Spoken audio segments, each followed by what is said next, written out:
Nakakit nga sa work floor dahil naman sa kapalpakan. Pinunta mo yung spill, no? Anong pinagsasabi mo? Pinarinig ni Mr. Busako yung recording sa taas. Pagtatawanan ako. Sinabutahin mo ako. Can you please stop accusing me of things that I didn't do? Alam ko ikaw lang gumawa nun, using gay slangs para si Juju mapagbintangan. Ano? Bakit ako? Anong nangyayari dito? Because of her, ma'am. Na-fire ako. So good luck lang sa inyo.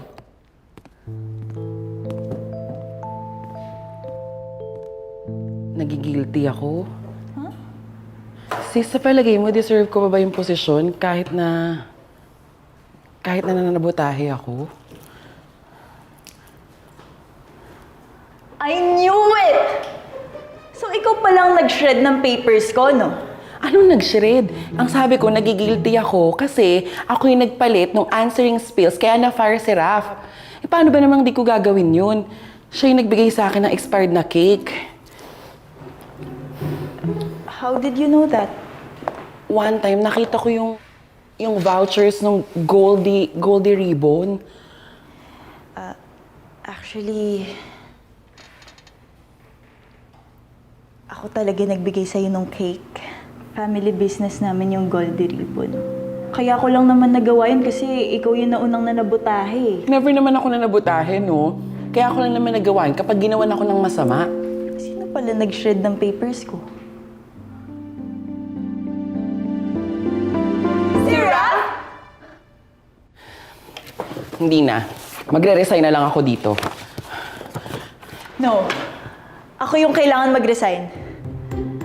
Baka tama talaga si Daddy. Sa Goldie Ribbon talaga yung bagsak ko. Eh, so anong gagawin, sis? Sino mauna sa ating dalawa? E di sabay na lang tayo. Tara na. Halika na, dali.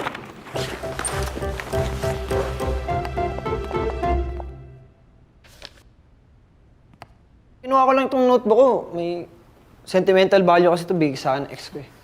Halika, sumama ka sa amin. Dali. Saan? Magre-resign tayo dahil hindi natin deserve yung position natin dito. Magre-resign? Oo. Eh, di naman kayo regular employees eh. Tama siya doon. Talino mo rin, no? Oh, tignan nyo. Ginabi na tayo. Hintay pa kasi natin yung shift niyo eh. Hayaan mo na, bibigyan na lang kita maraming voucher. Dali. Ay! Voucher! May naaalala ko dyan sa... Speaking of vouchers, oh my God, guys! Kinain ni Miss Yu na tirang cake. Naiwan ko yan sa pantry. Hindi ko kasi naitapon eh. Wait. Dear babes, attach ay ang info sheet ng mga client ng The Sam Company at ang quotes namin sa kanila. Pag nasulot mo na, mag-re-resign na rin ako para lumipat na sa tinatayo nating kumpanya. I love you, babes. Ano yun? Bakit may voice over? Narinig mo? Sis! What is the meaning of this? Isend mo kay Mr. Busako. Dalian mo! Dalian! Nagawa na naman tayo ng kakasira natin. Ano ka ba? Kawawa rin kaya si Mr. Busako.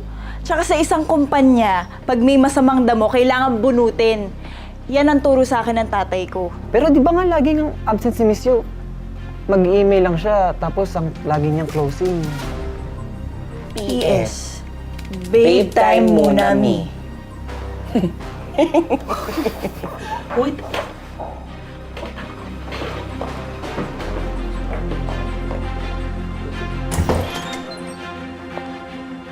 Oo nga.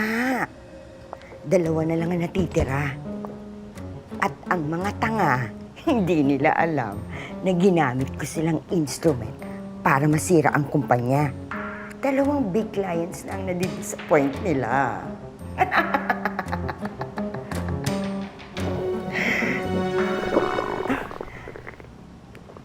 Wait lang, babes. Restroom lang? May mali yata ako nakain.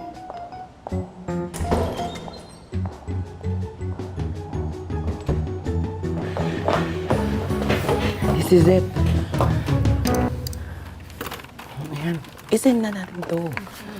Okay, ready? And, ayan na. Process!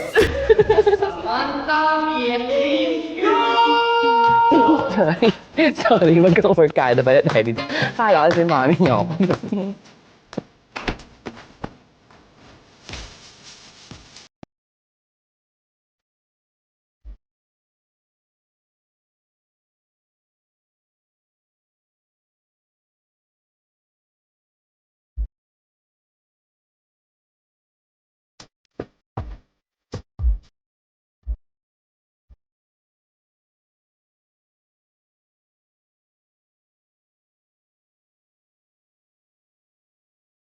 Uy! Long time no see, ah! Mo?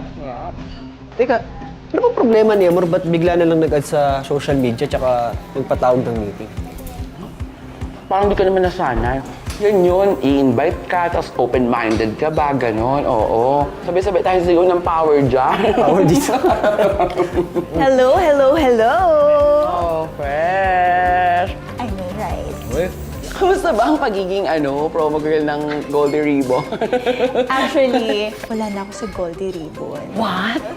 I'm starting a startup. Nagpatawag ka ng meeting para magyabang lang. Hay nako, kaya ko nga kayo pinatawag dalawa para i-ask kung available pa ba kayo. Let's be partners! Partners? Pero walang cash investment to, ha? Ikaw, Ako naman, may interview kasi ako bukas. Pero sino ba naman ayaw magkaroon ng sariling kumpanya, di ba? Ito, hindi ka na naka-order. Lovely! Lovely the kuy-kuy! Aside from the fact that we are gym buddies, meron din kaming something in common. Invite her here for dinner and drinks. I was wondering if we can invite you for a dinner. Talagang pumayag siya? Mako-corner na nga natin, pagkakakitaan pa. Reunion ba ng mga almost boyfriends ko dito? Ang kata na ba ng mga past?